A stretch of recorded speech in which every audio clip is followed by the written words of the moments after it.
Captain Zephyr gazed out the thick glass of the observation deck, eyes roving over the unfamiliar stars as he sipped his coffee. His weathered features were set in their usual impassive mask, but his first officer knew him well enough to detect subtle signs of unease.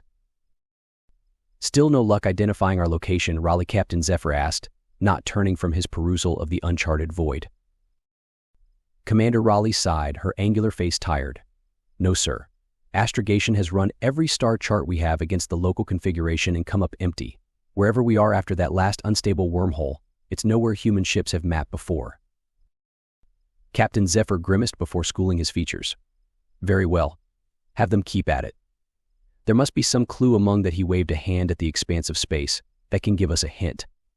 "In the meantime, continue scanning all frequencies for transmissions. We need more data." "Already on it," Sir Raleigh nodded. She hesitated a moment. What if? What if we can't find our way back from here? What if we're so far outside human space that we can't ever get home? Zephyr turned to face his first officer, reading the carefully masked fear in her eyes. He set down his coffee and gripped her shoulder firmly. "This crew has overcome tremendous challenges before, Raleigh. We made first contact with 2 new species peacefully last year alone. We survived that skirmish with the Tariq Raiders. If any ship can find her way home from uncharted space, it's the RBV Magellan and her crew." Raleigh straightened slightly under his touch, a ghost of her usual confident smile playing around her lips. "Too right, sir. Wasn't doubting the Magellan. But it's good to hear you say it." Just then, Ensign Kalen's excited voice sounded over the ship's speakers. "Captain Zephyr, Commander Raleigh, you're needed on the bridge immediately. We're detecting multiple alien contacts closing on our position." Zephyr and Raleigh exchanged startled glances before springing into action. As they sprinted through the corridors, Zephyr's mind whirled. Aliens? Out here? Why had the Magellan's state-of-the-art sensors not detected them sooner? He burst onto the compact bridge in time to hear Kalen conclude her report. Estimating 24 small attack craft. Configuration does not match anything in our databases. They will enter weapons range in approximately 3 minutes. The young ensign turned worried brown eyes on her command crew. "Red alert," Zephyr snapped. "Spin up the warp drive and charge all weapons systems." A cacophony of alerts and warnings erupted around them as the bridge crew leapt to comply. "Hail them as soon as they are in communications range. Let's see if we can resolve this peacefully before resorting to force." An agonizing few minutes passed as they waited, the entire crew tense as piano wires. The moment the aliens entered hailing range, Zephyr opened the channel himself. "Unknown alien vessels, this is Captain Zephyr of the human exploration ship Magellan. We intend you no harm. Please respond." For long moments there was no reply. Then harsh alien syllables echoed through the bridge speakers, utterly incomprehensible. Zephyr frowned. "Try running it through the translation matrix, Ensign Kalen." "Already on it," Sir Kalen replied tersely, fingers playing rapidly over her console. "No matches found in our databases thus far." "Keep trying," Zephyr responded, mind racing. The 24 small alien ships were closing fast, still making no response to his hails. They did not seem eager to talk. "Helm, prepare an emergency warp jump on my mark. We may need to make a rapid exit." The helmsman nodded sharply, already laying in a course. Sir Kalen suddenly cut in. The translator found a very rough match with old archived samples of Proto-Ugaritic. Trying it now, she entered a command, then played back the alien transmission. The bridge filled with a harsh, rumbling alien voice speaking broken but understandable universal. "Warn. Leave. Space." Zephyr's eyes narrowed as the alien ships entered weapons range and opened fire. Evasive maneuvers. Return fire with low-power warning shots only. Continue attempts to communicate. The deck shuddered under his feet as the Magellan's helm expertly twisted her graceful bulk away from the alien barrage, while her main battery rained precise fire around the small attack ships.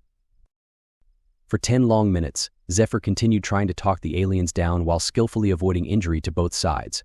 But the aliens seemed beyond reason, utterly fixated on driving off the human ship. Zephyr watched grimly as blast after blast barely missed striking home. Much more of this and they would get in a lucky shot. Sir Commander Raleigh was bent over the sensor station. "I'm reading power fluctuations in the alien ships whenever they fire. I think their weapons are draining the power grid past safety limits. That's why their maneuverability drops sharply with each volley." Zephyr seized on this information at once. "Helm, time your maneuvers between their attack waves. Draw them out, make them drain their weapons dry. Let's see if we can't end this without further violence. Over the next few minutes, Zephyr watched with satisfaction as the alien vessels grew increasingly sluggish and clumsy, while the pinpoint return fire from the Magellan herded them ever closer together. Easy now, Helm. Wait for them to commit to an attack run. Now. Hard to port, despite multiple direct hits rocking the ship, the Magellan slipped smoothly clear, frames groaning but hull intact. The same could not be said for their foes. Deprived of maneuvering room by the human ship's tactics, two of the attack ships collided heavily, armor and weapons exploding under the impact. Both craft spun out, trailing atmosphere and debris as internal systems failed. Ceasefire. Zephyr immediately countermanded his gunnery officer. Stand down weapons but stay alert. He reopened the communications channel. Unidentified vessels, your ships are damaged and your weapons depleted. Withdraw and let us talk in peace. There was a long pause while the aliens floated seemingly dead in space. Then, finally, the harsh alien voice responded, its broken universal speech reflecting resignation. Withdraw. Talk. Cease. Over the next few hours, Captain Zephyr and his crew learned much about this new species, who called themselves the Tarkai. Their distant ancestors had been abused and exploited by alien threats, leaving them with a fierce distrust and hatred of outsiders. Over time, this had ossified into a rigid code of hyper-aggressive defense against any potential incursion. Unfortunately, the Tarkai had lost all historical context for why they had adopted these ways, only retaining the cultural imperative to attack first and give no quarter. Captain Zephyr was reminded strongly of humanity's own checkered past, with cycles of conflict born from fear and mistrust. Yet humanity had managed to break free and adopt a more thoughtful, cooperative galactic policy through much soul-searching and hard work. Perhaps the Tarkai could walk a similar path in time, with compassionate guidance. In the end, after much delicate negotiation, Captain Zephyr and the Tarkai came to an agreement for peaceful contact, exchange of knowledge, and a potential path to greater understanding between their peoples. It was the start of a long road, but an important first step. As the Magellan prepared to navigate their way home with Tarkai help, her captain again gazed out at the endless stars with hope instead of unease. They held such potential, if only one had the courage to seek out new life among them, and the patience and wisdom to comprehend it.